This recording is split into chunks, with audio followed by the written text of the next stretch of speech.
शङ्करांश भूम शङ्करार्यपीठसद्गुरून् शुद्धसत्त्वभासुरान् सुवर्त्मनीतभूसुरान् सर्वभूतसौख्यदान् क्षमाकरान् यतीश्वरान्।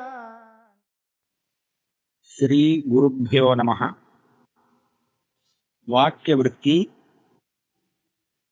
47वां श्लोक। मानांतर विरोधे तु मुख्यार्थस्य परिग्रहे मुख्यार्थेनाविनाभूते प्रतीतिः लक्षणोच्यते। यहाँ पर महावाक्य में जिस अंश में वाच्यार्थ का ग्रहण करने पर विरोध होता है प्रमाणांतर का, तो उस अंश का त्याग करके लक्षणा वृत्ति से शुद्ध चैतन्य का बोध होता है। यह पूर्व श्लोक में बताया। तस्मात् लक्षणा संप्रवर्तते। यहाँ पर अब लक्षणा का लक्षण बता रहे हैं। लक्षणावृत्ति किसको कहते हैं? तो यह कह रहे हैं मानांतर विरोधे को। जब वाच्या मुख्यार्थस्य परिग्रहे मानांतर विरोधे, शब्द का वाच्यार्थ को लेते हैं तो अगर प्रमाणांतर का विरोध उपस्थित हो जाता है तब मुख्यार्थेन अविनाभूते प्रतीति। शब्द का जो मुख्यार्थ है शक्यार्थ, उस शक्यार्थ के साथ संबद्ध दूसरे अर्थ की जो प्रतीति होती है उस प्रतीति को लक्षणा कहते हैं। प्राचीन मीमांसक मत में लक्षणा को पदार्थोपस्थिति स्वरूप मानते हैं। इसीलिए प्रतीतिर लक्षणोच्यते ऐसा यहाँ पर कहा गया है। हम उदाहरण में देख सकते हैं, गंगायाम घोषः प्रतिवसति, ऐसा वाक्य सुनते हैं, ऐसा प्रयोग होता है। यहाँ घोषः इस शब्द का होता है अर्थ घोष आभीरपल्ली स्यात्। आभीर अथवा गोपालकों का वासस्थान, जहाँ वो वास करते हैं उस स्थान को, उनकी कुटिया वगैरह स्थान, उसको कहते हैं घोष। वाक्य में क्या कहा है? गंगायाम घोष प्रतिवसति। गंगा में गोपालकों का निवास स्थान है। गंगा में, गंगा शब्द का मुख्यार्थ होता है जल, तो उस जल में कोई निवास स्थान हो नहीं सकता। उनका घर गंगा के अंदर नहीं हो सकता है, जल के भीतर। तो ये प्रत्यक्ष प्रमाण का विरोध आ जाता है मुख्यार्थ लेने पर। तब क्या हम करते हैं? गंगा शब्द का जो मुख्यार्थ है गंगा नदी, गंगा नदी का संबंध गंगा तट के साथ है। मुख्यार्थेन अविनाभूते, इस तट के साथ गंगा नदी रूप गंगा शब्द मुख्यार्थ का अविनाभाव संबंध है। तो ऐसा जो तट अर्थ है, इस अर्थ को हम वहां लेंगे। और गंगायाम घोषः प्रतिवसति इस वाक्य का ऐसा अर्थ लगाएंगे, गंगा तट पर उन लोगों का निवास स्थान है। तो अभी प्रमाणांतर का विरोध होगा नहीं। ये सब प्रमाणांतर विरोध जो प्राप्त हुआ उसका निवारण हो गया। तो यहाँ लक्ष्यार्थ हुआ तट, शक्यार्थ है गंगा नदी जल प्रवाह, उससे संबद्ध दूसरा अर्थ वही लक्ष्यार्थ है। तट उसको लेकर के वाक्यार्थ का समन्वय होता है। हम यहाँ पर लक्षणा वृत्ति से गंगा शब्द तीर रूप अर्थ को बोधित करता है, इसको देखते हैं। तो इसी तरह तत्वमस्यादि वाक्य में भी तत् और त्वम पद का वाच्यार्थ लेते हैं तो दोनों में अभेद संभव नहीं है, क्योंकि बड़े विरुद्ध विशेषण मालूम पड़ते हैं। अतः दोनों ही पदों की लक्षणा होनी चाहिए और शुद्ध चैतन्य मात्र का लक्षणावृत्ति से शाब्द बोध होता है, यह यहाँ बताना चाहिए। तत्वमस्यादि वाक्येषु लक्षणा भाग लक्षणा सोयमित्यादि वाक्यस्थ पदयोरिव नापरा। लक्षणा के भी अनेक प्रभेद हैं। जहल लक्षणा, अजहल लक्षणा, जहद अजहल लक्षणा, ऐसा कहते। जहल लक्षणा का क्या अर्थ है? जहाँ शक्यार्थ को सर्वथा त्याग देते हैं, शक्यार्थ को हटा करके उसके स्थान में लक्ष्यार्थ को रखते हैं, तो वहाँ जो लक्षणा है उसको जहल लक्षणा ऐसा कहते हैं। और अजहल लक्षणा का अर्थ होता है शक्यार्थ को बिना त्याग कर शक्यार्थ के साथ लक्ष्यार्थ को भी अधिक रूप से सम्मिलित करना। तो शक्यार्थ को छोड़ा तो नहीं है, लेकिन उसके साथ लक्ष्यार्थ को भी ले रहे हैं, तो ऐसी स्थिति में वहां अजहल लक्षणा ऐसा कहते हैं। शक्यार्थ के एक देश को छोड़ करके, एक भाग को छोड़ करके दूसरे भाग को अगर रख लेते हैं, उसका शाब्द बोध में भान होता है, तब तो वह लक्षणा जहद जहल लक्षणा, आधा अर्थ ले रहे हैं और आधा अर्थ त्याग रहे हैं। तो इस तरह की जो लक्षणा है उसको जहद जहल लक्षणा ऐसा कहते हैं। तो यहाँ पर तत्वमस्यादि इसके उदाहरण भी ऐसे हैं। देखिए, अभी जो उदाहरण दिया गंगायान घोषः, यहाँ तो तट अर्थ लेना है गंगा शब्द से, तो यहाँ गंगा तीर अर्थ ही लेना चाहिए, गंगा अर्थ तो लेना ही नहीं है। घोष कहाँ पर है? तो तीर में है, और वो तीर गंगा से संबंधित हो सकता है, लेकिन वाक्यार्थ में गंगा का बोध होता नहीं, वाक्यार्थ में गंगा का प्रवेश नहीं है।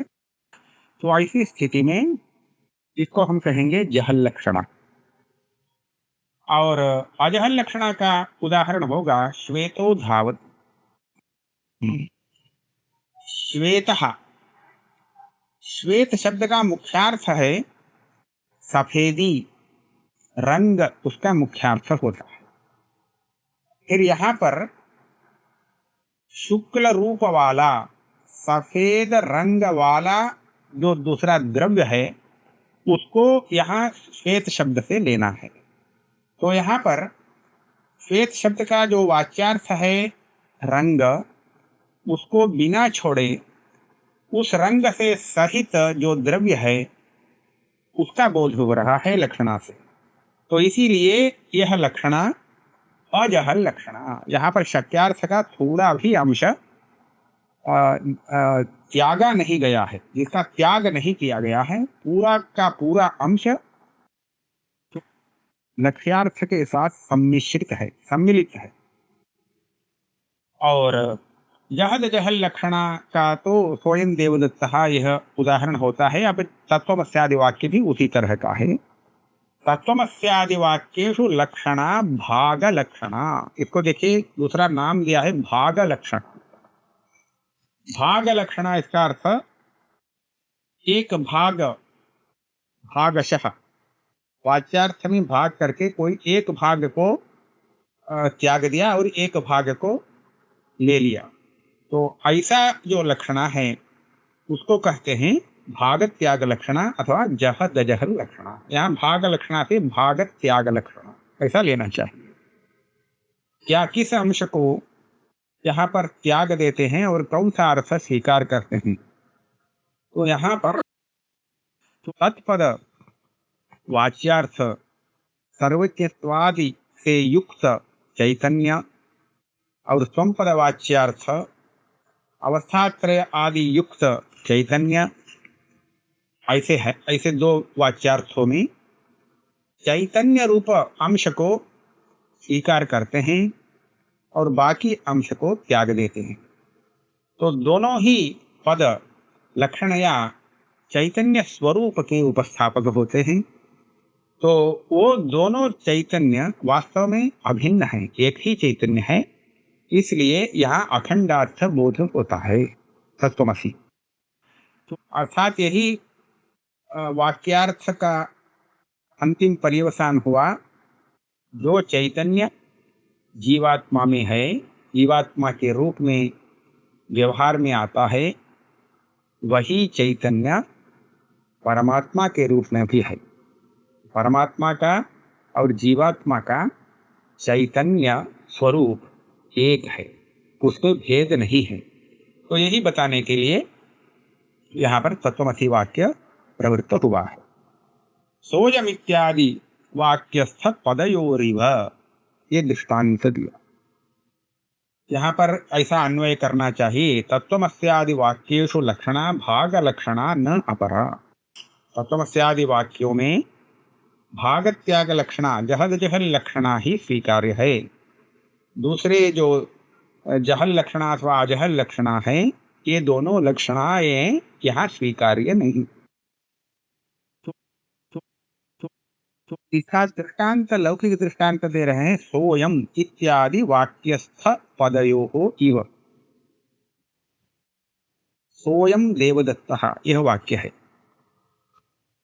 यह सह, यह वही देवदत्त है।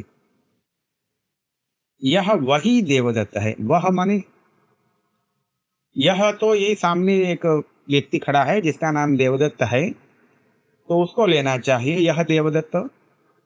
और वह देवदत्त किसको कहते हैं? जिस देवदत्त को हमने कुछ काल पूर्व किसी दूसरे देश में देखा था, वही देवदत्त, यह वह देवदत्त है। ऐसा हो जाता है कभी कभी किसी व्यक्ति को हम कहीं देखते हैं और बहुत दिनों के बाद उनको जब देखते हैं तो हमारे मन में संशय हो जाता है ये वही है अथवा दूसरा है, क्योंकि प्राय हम भूल जाते हैं। तो ऐसी स्थिति में हमें शंका होती है यह वही देवदत्त है अथवा दूसरा। तब हम किसी प्रामाणिक व्यक्ति से पूछते हैं, तब वो कह देता है वह वही व्यक्ति है, सोयम देवदत्तः। यहाँ सह इस शब्द का अर्थ होता है वहाँ किसी दूसरे स्थान पर उस समय जो देखा था, बहुत काल के पूर्व काल और पूर्व किसी स्थान में देखा था, उस वस्तु का वाचक है सह, वह शब्द। अयम शब्द तो एतद् देश काल, अभी सामने जो देश अथवा वर्तमान जो काल है उसमें स्थित वस्तु का वाचक है अयम शब्द। अब यहाँ सह अयम दोनों शब्दों का एक अर्थ बनता नहीं, क्योंकि वो काल अतीत काल और वह जो देश है जहाँ पर हमने देखा था वो देश भिन्न है, और वर्तमान जो काल है और वर्तमान जो देश है ये उन देश कालों से भिन्न है। तो ऐसी स्थिति में सह और अयम, इन दोनों शब्दों का अर्थ स्वाभाविक रूप से अलग अलग होते हैं, भिन्न हो जाते हैं। तब वही यह है, ऐसा जो एकता अभेद की प्रतीति हो रही है वह कैसे संभव है? यहाँ प्रत्यक्ष का विरोध, प्रत्यक्ष प्रमाण का विरोध आ जाता है। तो वहाँ पर हम यह करेंगे, यहाँ वो काल और यह वर्तमान काल और वह देश और अभी जो सामने है देश, इन दोनों को लेना नहीं है। तत्शब्द से जो वह देश और काल का बोध हो रहा था उस अर्थ को हम हटा देंगे, और अयम में वर्तमान देश वर्तमान जो काल है उसको हम निकाल देंगे। तो क्या बचेगा? देवदत्त स्वरूप बचेगा। तो जिस देवदत्त को उस देश काल में देखा था ये वही देवदत्त है। ऐसा कहने पर काल और देश को अलग करके हम उस व्यक्ति मात्र को लेते हैं और वो व्यक्ति अभिन्न है, ये हम समझते हैं। तो इस तरह देखते हैं तो सोयम में सह अयम इन दोनों शब्दों में भाग त्याग लक्षणा हुई है। देश और काल अंश को यहाँ हटा दिया गया है और उस जिस व्यक्ति का अभेद बोधनीय है उस व्यक्ति स्वरूप को लिया गया है। तो जैसे इस वाक्य में भागत त्याग लक्षणा अथवा जहद जहल लक्षणा से वाक्यार्थ बोध इष्ट है, तो उसी तरह तत्वमसि वाक्य में भी वाक्यार्थ बोध जहद जहल लक्षणा से अभीष्ट है।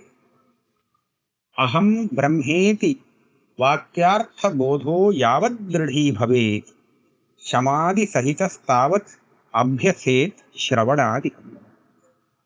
अब महावाक्य से तुम तदसि, इस महावाक्य से जो बोध होगा सुनने वाले को, तो उसको तो बोध होगा अहम ब्रह्मास्मि, तू ब्रह्म है। ऐसे वाक्य को जो भी सुनेगा तो सुनने वाले को तो यही बोध होगा मैं ब्रह्म हूं, यही यह वाक्य कहता है। तो अहम ब्रह्मास्मि ये श्रोता का अपने अनुभव का प्रकाशक वाक्य है, और त्वम ब्रह्मासि त्वम तदसि ये तो श्रोता के लिए उपदेश वाक्य है, और इस उपदेश वाक्य से बोध तो होगा अहम ब्रह्मास्मि। ये है वहां यहाँ का वाक्यार्थ बोध। यही कहते हैं अहम ब्रह्मेति वाक्यार्थ बोध। इसको दृढ़ बनाना चाहिए, यावत् दृढ़ी भवेत्। इस वाक्य का यही अर्थ है, यह निश्चित हो जाना चाहिए, इसमें थोड़ा भी संशय नहीं शेष रहना चाहिए। तो अन्यथा तो इसमें बहुत कठिनाई है, इसमें अनेक संशयों की संभावना है। तो जब तक संशय आते रहते हैं तब तक उनके परिहार के लिए क्या करना चाहिए मुमुक्षु को? तो कहते हैं श्रवण आदि का अभ्यास करना चाहिए, श्रवण मनन आदि का अभ्यास करना ही चाहिए। समाधि सहित स्तावत् अभ्यसेत श्रवणादिका, अभ्यसेत श्रवणादिका, श्रवणादि का अभ्यास करे मुमुक्षु। और उसके साथ साथ में शम दम तितिक्षा इत्यादि का पालन करे। शांतो दान्तः उपरतः तितिक्षुः समाहितः श्रद्धावित्तो भूत्वा आत्मन्येवात्मानं पश्यति, यह श्रुति है। तो आत्मदर्शन के लिए शम दमादि की अंतरंग साधनता प्रतिपादन करती है यह श्रुति। तो इस तरह मुमुक्षु को ऐसा ज्ञान अहम ब्रह्मास्मि, यह ज्ञान जब तक दृढ़ नहीं होता है तब तक उसको समाधि युक्त होकर के श्रवण मनन आदि का अभ्यास करना आवश्यक है। श्रुत्या आचार्य प्रसादेन दृढ़ो बोधो यदा भवेत् निरस्ताशेष संसार निदानः पुरुषः तदा भवति। ऐसा ले शेष का पूर्ण करना चाहिए, वाक्य में लगाना चाहिए। श्रुत्या उपनिषद वाक्य से, आचार्य प्रसादेन गुरु के अनुग्रह से, गुरु इस शिष्य पर प्रसन्न होकर के कृपा कर रहे हैं, तो उस कृपा से यदा बोधो दृढ़ो भवे, अहम ब्रह्मास्मि ऐसा जो बोध हुआ गुरु के वाक्य से, इस बोध की दृढ़ता, इसका अर्थ थोड़ी भी शंका बाकी नहीं रहती है, संदेह बिल्कुल नहीं, ऐसा निस्संदिग्ध निश्चय हो जाता है, तब दृढ़ बन जाता है इसका बोध। अहम ब्रह्मास्मि यह बोध अत्यंत दृढ़ बन जाता है। तो उसी समय पुरुष का क्या होता है? निरस्त अशेष संसार निदान। पूरे संसार का एकमात्र मूल कारण है माया। यही माया चैतन्य के लिए संसार को उत्पन्न करके उसको बंध में डालती है। तो इसीलिए पूरे संसार का मूल कारण है माया। ये माया निरस्त हो जाती है, अर्थात माया का बाध हो जाता है, माया अवशेष नहीं रहती है। और इस ज्ञान से माया की निवृत्ति हो जाने के बाद पुरुषः तदा मुक्तो भवति। अज्ञान की निवृत्ति यही मुक्ति है, उससे अतिरिक्त कोई मुक्ति नहीं है।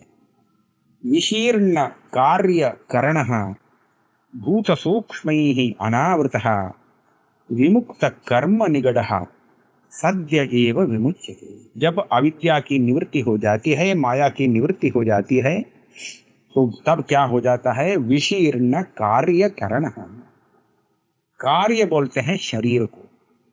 शरीर एक कार्य शब्द से कहा जाता है वेदांत में, और कर्ण शब्द से इंद्रिय। तो हमारा ये जो शरीर है, शरीर इंद्रिय, इनका संघात ही हमारे लिए भोगप्रद है। केवल शरीर है, इंद्रिय नहीं तो ये कोई काम का नहीं। इंद्रिय शरीर के बिना काम भी नहीं करता। तो इसलिए शरीर इंद्रियों का जो संघात है, इसको हम कार्यकरण संघात ऐसा बोलते हैं। इस कार्यकरण संघात में जीव को अपना आत्मभाव, अविद्यावशात आत्मभाव हो जाता है, इसको अध्यास कहते हैं।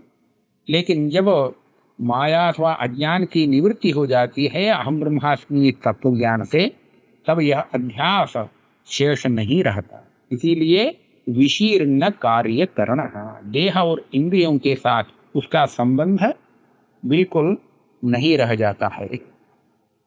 और भूत सूक्ष्म ही अनावृतः, भूत सूक्ष्म ऐसा कहते हैं। सूक्ष्म भूत और भूत सूक्ष्म।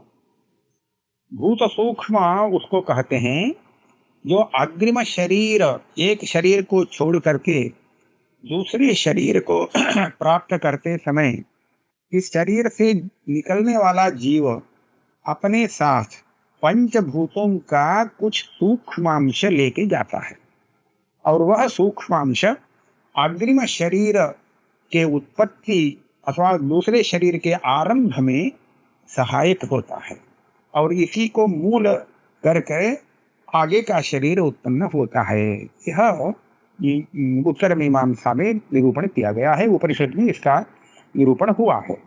लेकिन जब इस शरीर से निकलने वाले का आगे का जन्म ही कुछ नहीं है, आगे उसका जन्म होने के लिए कोई निमित्त ही नहीं है, तब इसके साथ भूत सूक्ष्म नहीं रह जाता है। क्योंकि भूत सूक्ष्म का रहना अग्रिम शरीर बनाने के लिए है। अब दूसरा शरीर इसका होने ही वाला नहीं है, होना ही नहीं है, तो भूत सूक्ष्म से कोई प्रयोजन नहीं है। इसीलिए भूत सूक्ष्म ही अनावृतः, ये जीव अब भूत सूक्ष्म से अलग हो गया, भूत सूक्ष्म से सहित नहीं है। और विमुक्त कर्म निगडः, अब ज्ञान हो जाने के बाद ज्ञानाग्नि सर्व कर्माणि भस्मसात् कुरुते तथा, इस ज्ञान से उसके जितने भी संचित कर्म थे और आगामी कर्म, दोनों से यह मुक्त हो जाता है। कर्म को कहते हैं निगड़, निगड़ कहते हैं बेड़ी, बेड़ी क्या कहते हैं? श्रृंखला, जिसको पैर में पाद बंधन, कारागृह में अपराधियों को पाद बंधन से बंधन करके रखा जाता है, उसको कहते हैं निगड़। कर्म हम लोगों के लिए अर्थात जीव के लिए एक निगड़ ही है, निगड़ के समान है। क्योंकि इसके कारण एक शरीर समाप्त होते ही दूसरे जन्म लेना आवश्यक हो जाता है। जब तक ये कर्म हमारे साथ बचा हुआ है तो उसका फल भोगने के लिए दूसरा शरीर आना आवश्यक हो जाता है। तो ये सर्वदा हमारे पाद बंधन के रूप में काम करता है, इसीलिए कर्म को निगड़ के रूप में बताया गया। अब यह निगड़ इसके पास नहीं है, निगड़ से यह मुक्त हो गया। विमुक्त कर्म निगड़ः सद्य एव विमुच्यते, तो तुरंत उसी क्षण यह जीवात्मा मुक्त हो जाता है। मुक्ति पाने के लिए इसको कहीं जाने की आवश्यकता नहीं है। प्रारब्ध कर्म वेगेन जीवन्मुक्तः यदा भवेत् किंचित्कालम् अनारब्ध कर्मबन्धस्य संक्षये निरस्त अतिशयानन्दं वैष्णवं परमं पदं पुनरावृत्तिरहितं निर्धारितम् इति स्थितम्। यह ज्ञानी पुरुष अपने ज्ञान से जब अज्ञान को निवृत्त कर देता है और उससे कर्म निकट से विमुक्त होता है, तो वहां पर ऐसी स्थिति है, जो संचित कर्म है, आगामी जो है, उनके साथ इसका कोई संबंध नहीं रहता। लेकिन जो कर्म प्रारब्ध फल देना प्रारंभ कर दिया है, तो ऐसा कर्म प्रारब्ध कर्म कहते हैं ऐसे कर्म को। और वो जो प्रारब्ध कर्म है उसका भोग करना आवश्यक है। बिना भोग करके प्रारब्ध कर्म समाप्त होता नहीं। तो इसीलिए प्रारब्ध कर्म वेगेन, इस प्रारब्ध कर्म के का जो वेग है, ये तो अपना काम शुरू कर दिया है, तो वेग से अपना काम करते जा रहा है। तो इस प्रारब्ध कर्म की समाप्ति के लिए उसको उसके फल को भोगना पड़ता है। तो उस समय वह जीवित रहता है, कार्यकरण संघात को छोड़ता नहीं, और उसका उपयोग करके जो भी सुख दुख प्रारब्ध कर्म का फल है उसका अनुभव करते रहता है। और यह तब तक ऐसा उस समय इसको जीवन मुक्त कहते हैं। वो जीवित भी है और अविद्या से मुक्त, संसार से मुक्त भी है, तो इसीलिए उसको जीवन मुक्त अवस्था कहते हैं। उस जीवन मुक्त अवस्था में रहते हुए कितना दिन तक ऐसा रहता है, तो कहते हैं थोड़ा दिन। जब तक ये प्रारब्ध कर्म अपना फल पूरा दे करके समाप्त नहीं हो जाता, तब तक यह ज्ञानी पुरुष जीवन मुक्त के रूप में जीवन यापित करता है। और जब ये प्रारब्ध कर्म समाप्त हो जाता है, संक्षये कर्म बंधस्य संक्षये, प्रारब्ध कर्म भी नष्ट हो जाता है, तब तो वह विदेह मुक्त इसको कहते हैं। तो साक्षात किस रूप में रहता है? निरस्तातिशयानंदम, अतिशयित आनंद, इससे ज्यादा आनंद, जिससे भी ज्यादा, उससे भी ज्यादा ज्यादा आनंद, ऐसा कहते हैं।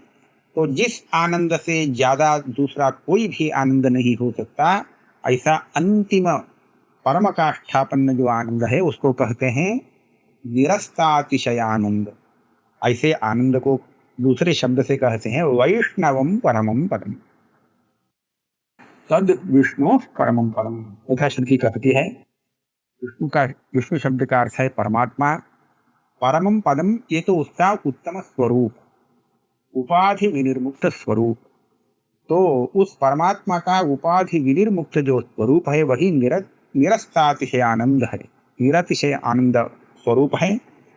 और पुनरावृत्ति रहित, उसको यह प्राप्त कर लेता है, स्वयं उसी परमात्मा के तात्विक स्वरूप को प्राप्त कर देता है।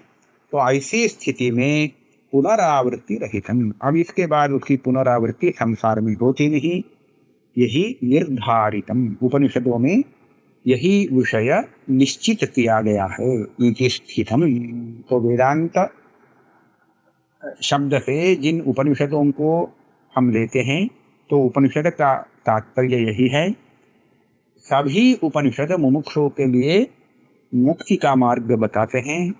और मुक्ति का मार्ग क्या है? तो यही महावाक्य जन्य ज्ञान मुक्ति का साधन है, वही उपाय है। और मुक्ति का स्वरूप कैसा बताया गया है? तो अपना जो वास्तविक स्वरूप है उस स्वरूप में रह जाना, अनावश्यक जो औपाधिक रूप है उसको ले करके अभ्यास करके जो सांसारिक रूप में आ गया है जीवात्मा, उस आरोपित रूप का परित्याग करना।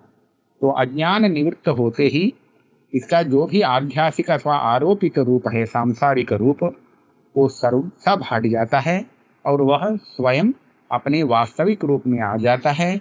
और जीवात्मा का वो जो वास्तविक स्वरूप है वो स्वरूप है निरस्तातिशयानंदम वैष्णवम परमम पदम पुनरावृत्ति रहित, वही सच्चिदानंद स्वरूप है, यही परमात्मा का स्वरूप है, यही निश्चित हुआ।